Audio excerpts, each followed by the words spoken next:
Hey,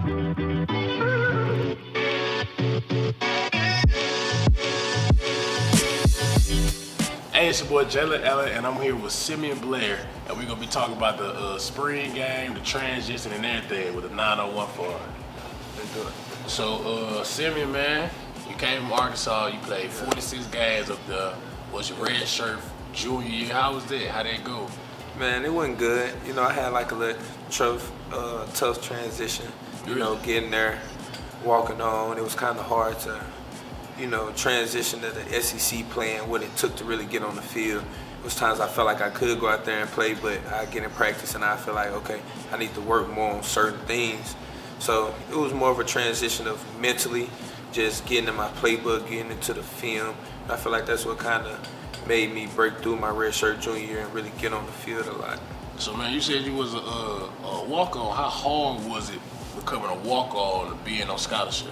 Man, it was tough. It was, it's not made for the weak for sure. Yeah. But, you know, you go through things where you feel like you're not treated like everybody else that's on scholarship is treated. Mm-hmm. And there's two ways you can deal with that. You can kind of, you know, mope about it and not really get better, or you can really use it as a determination. And it'll really help you drive yourself to propel your game to a whole new level. And I feel like that's what I use. I just felt like sometimes I wasn't given every chance, but I was going to work on it after practice and get all the reps and get mental reps.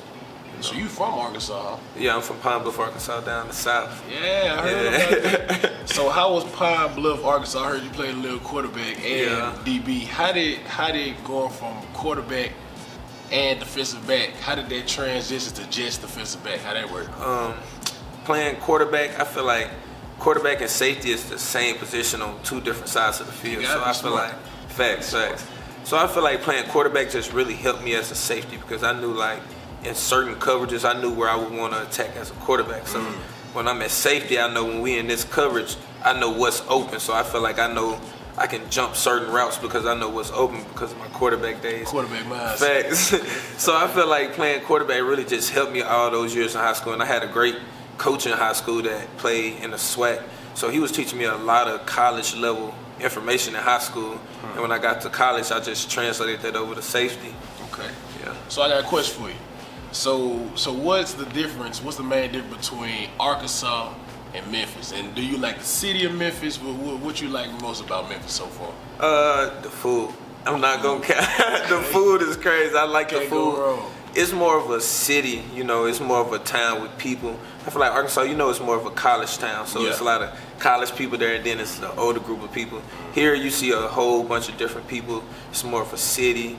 Yeah, you got the Grizzlies right here. You got a lot of baseball games going on. And then, facts, you got the Tiger right here. The Tiger nice. But I feel like that's the main difference. And I really just like the culture. I like the vibe. I like the culture with the teammates, how we go certain places, and you can just enjoy yourself anywhere. Have you tried the wings yet? Yeah. Yeah. I tried the wings. The wings, yeah. The wings good. Okay. So you said with the team, how has your transition been with the team? I know it's a whole lot of new guys, a whole lot of old guys like me, man. How you feel like you fitting in? I feel like I fit in great.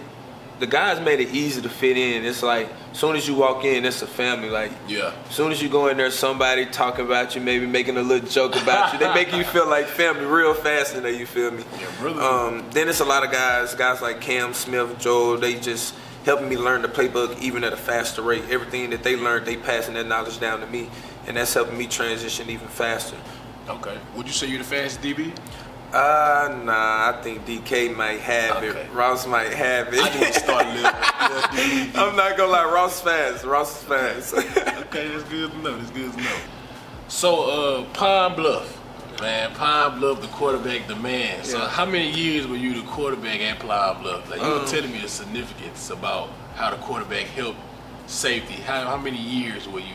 Yeah, I played quarterback really my entire football career, really. So, all junior high, all high school, I was playing quarterback. And I was always the quarterback, you know. They used to try to make slide, you feel me? So I was the guy that wanted to keep running, keep getting more yards. You know, I like the contact about it. Running quarterback. Oh, so you making contact. You one of them quarterbacks. Yeah, because I was a bigger quarterback, and I could throw the ball also, but I like to hurt people with my legs, but I ain't want to go down. I wanted the contact. I wanted to keep going to score. I'm definitely gonna look up your huddle later. Oh yeah, you got to. I definitely am. So that's what I was gonna ask you. Do you miss the contact, or is it more contact and safety? How is it? It's more contact and safety, definitely. Mostly because you got to take on blocks, and that's from linemen, running back. I know you feel. Now I don't like that kind of contact with the lineman. That kind of contact is heavy contact, but certain things I do miss about quarterback. You know, when you got the ball in your hand, the game really in your hands at all times. So you get to make a lot of plays, and that safety is more of you're quietly making plays. You're making sure that nothing happens, that they get a chance to score. So you might not get noticed unless you get scored on as safety. So sometimes being quiet back there is a good thing. But that's the one thing that I do miss about quarterback is just having the ball in my hands, being able to make plays, you know, make plays out of nothing. I got a feeling you had that ball in your hands a lot more this year. So oh, yeah, hopefully I will for sure. Okay, so coming into safety from Arkansas, coming into Memphis, you know we had a big-time safety in Memphis. How you feel about coming in, and I'm not saying filling his shoes, you're your own man, but how you feel stepping in that leader role, becoming a leader in the back end, being the savior, like you said, being quiet back there sometimes. I haven't talked too much to Quindale. I talked to him actually after our first scrimmage and everything. He was telling me how the things went for him here and how he started to excel when he was really just staying in the playbook and watching film. And from everything I heard from every coach was he was the communicator back there, and he was the guy that talked. He made sure every guy was in position, made sure he was saving the ship, make sure everything worked the right way. And also he was a guy that he was a hard worker. He was going to do what was supposed to be done each and every play. And that's some of the same stuff that I pride myself on. I want to make sure that everybody's in the right spot. And I know you be hearing me on the field a lot. I'm loud out there just to make sure that everybody know that our coach used to say, if you're all wrong, you're all right. As long as everybody's on the same page, everybody gonna be, you can't be wrong. Fact. So I feel like that's just what I'm trying to make sure I'm doing, and not exactly be him, but be my own version. Be the guy back there that can help everybody, make sure everybody's in the right place. For sure, man. Quindale came in with me, so I'm just seeing him grow, and I'm seeing you grow, and it's different vibes, but I love. Cause you be turning me up too. Every time I make a play, I be seeing you be the first one running up. I love it, man. I love seeing you make a play, bro. You come with that big smile, you go come and hit up all the time. Man, coming from a big smile to another one, and I heard Sim Dog. Yeah. I know Sim Dog. I done called you Sim Dog. Like, where does it come from? What a name, origin, and the smile, man. We gotta talk about the smile. Is it ever a time Sim Dog get serious? What's going on? I mean, the name originated when I was really junior high, and they just used to say I was a dog because I used to always have the ball in my hands, and they used to say I was a dog with the ball, but people used to always call me Sim Dog, but every time I'm on the field or doing something, I'm always smiling because I'm really having fun. So even when I'm yelling or screaming out there, it's not really, it might be anger behind it, but it come off as joy and happiness just because I'm doing the thing that I love to do. So I feel like everybody do call me Sim Dog, but I'm probably one of the nicest, coolest people, coolest person anybody will meet. Until he hits somebody. Yeah, until I hit somebody. I see that first person. So yeah, definitely. Agree. So Simeon, man, we know you're a team captain in Arkansas and soon to be team captain in Memphis. Can we know how it all started? Well, where it all began? What made you fall in love with that ball, with that rock, man? Man, really, I love baseball. Like my daddy got me into baseball when I was like 4 years old, and that was like the only sport I thought I was gonna play until I got like 7 years old. Really? Then he pulled out the old VHS tape, and he went to show me his football clips. Okay. Like my daddy played in college, he played in the CFL, then he played a little bit in the NFL. What position? Cornerback. Oh. I run in college. So I run in the blood. Okay. So he used to show me his tapes, and then I was 7 years old. He took me out there to play football. I was playing for a little league team called the Ravens, and I was playing tight end out there. And I fell in love with football right then. Like, I just had fun. You know, when you're a little kid, you got all that energy, you like running around, but now you get to run around and actually hit other people. Yeah. So completely different. Yeah, it's fun, And I was a kid that always loved contact, so I was gonna be the kid that rode his bike, fell off of it, scaled up his knee, got right back on it. Yeah, so, I definitely understand that. Yeah, so that's just kind of why I really loved it. In junior high is when I really started thinking like, okay, I can really do something with football, because it was something that I really loved and I worked hard at, and I started to see my talent started to grow, you know. So that's what really jump-started me into really loving football, and what essentially propelled me to be the team captain at Arkansas last year. That's great, man. That's great. Yeah, that's just my story, you know. So what was your story like? Like, how did you become to really love football? Well, my story was kind of unique, man. My stepdad, out of all people, I was about 10, 11 years old, and I kept telling my mom, man, I want to play football. I never played a sport before. I'm like, man, this is just really what I want to do. Yeah. So one day, my stepdad, he introduced me to football, and I'll never forget the first time I played. It was just like euphoria. Like, what is this? Yeah, it was meant to be. It was meant to be. It was love at first sight, man. We were doing a little drill. I know you know the drill. You laying down on your back. Yeah, and gotta both get up. Got the football. Yeah, gotta get up. I remember I turned over, ran around, boom. Yeah, fun moment, wasn't it? Fun moment. That was the moment I was like, wow, this is it. And before I can even say something, my dad picked me up off the ground. It was shaking me. Yeah. Yes, Proud dad moment. Proud dad moment. And I'll never forget, he didn't place me back on the ground. He dropped me. Yeah. And, you know, I was 7, 8, 9, and I just dropped flat on my back. Yeah. Like, okay. You think you superhero now? You gotta land on your feet. Yeah, I felt amazing. I love that energy. The first year I played football, I ended up getting like MVP. I'm like, okay, I could probably do this more often. Yeah. So since then, just been hustling and grinding. I felt like an underdog most of my life because I wasn't really recruited heavy. I wasn't really known. Yeah, that's how my story was. I wasn't recruited that heavy either. I walked on to Arkansas just really taking a chance on myself, because I knew what my work ethic was. You feel? So I knew if I was in the right position, I could make work it hard enough to make it work. Be what I wanted to be. When I came to Memphis, I was a blue shirt.